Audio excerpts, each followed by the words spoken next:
Hi, this is RJ Ratonil, and today I'll teach you the basic concepts of accounting.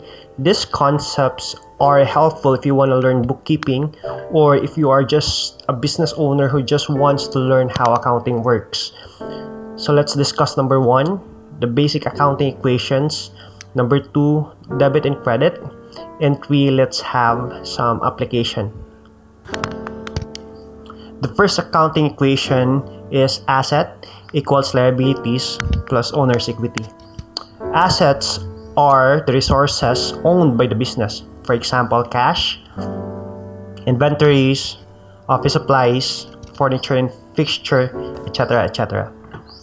While liabilities are financial obligation of a business. For example, if the business borrows money from the bank, it incurs liabilities. Or if the business purchases merchandise from its supplier with the intention to pay in a specific period of time, then the business incurs liabilities. Lastly, owner's equity is just the owner's claim of the business assets. Number 2 equation, income less expenses equals profit or loss.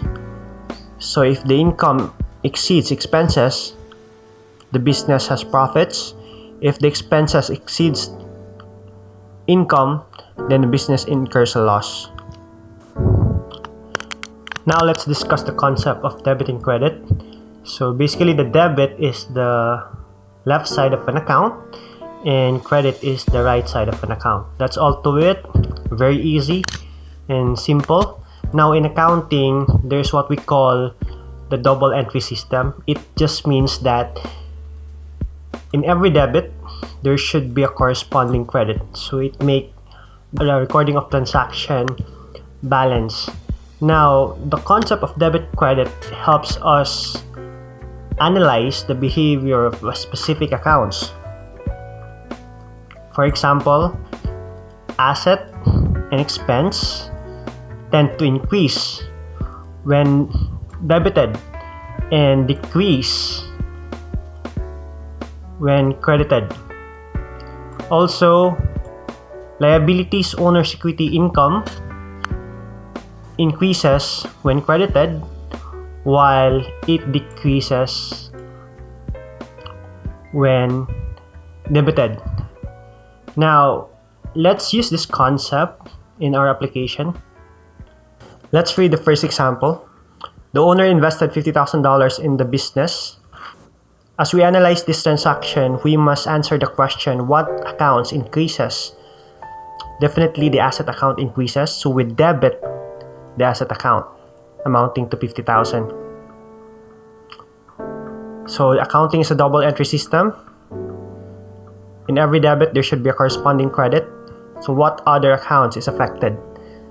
So definitely the owner's equity account increases, so we credit the owner's equity account $50,000. Now let's check the second example. The business purchased merchandise from supplier payable after 30 days. The value is $10,000. So the question, as we analyze what accounts are affected, definitely the liability accounts increases as a result of this transaction. So we credit the liability account $10,000.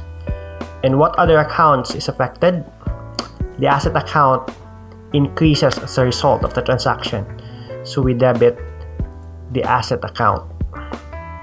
Let's move on to our third example. So the business paid the supplier amounting to $10,000 after 30 days. In this scenario, the liability account decreases as a result of the transaction. So if we decrease the liability account, we should debit the liability account amounting to $10,000. And as a result, the asset decreases because you paid in money to your supplier. So we credit the asset account amounting to $10,000.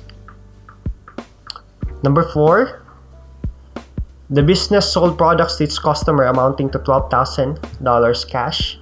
Again, the asset account increases because we receive in cash amounting to $12,000. So we must debit the asset account amounting to $12,000. Also, the income account increases as a result of the transaction. So we should credit the income account amounting to $12,000. So inventory is also affected in this transaction, so we should also record inventory, but that's for the more advanced lessons. In summary, we have learned how accounts behaves when debited and credited, so we can use this concept in analyzing any financial transactions. So this is the basic concepts. So if you have any question, leave in the comments below. Until the next video, thanks for watching. Bye bye.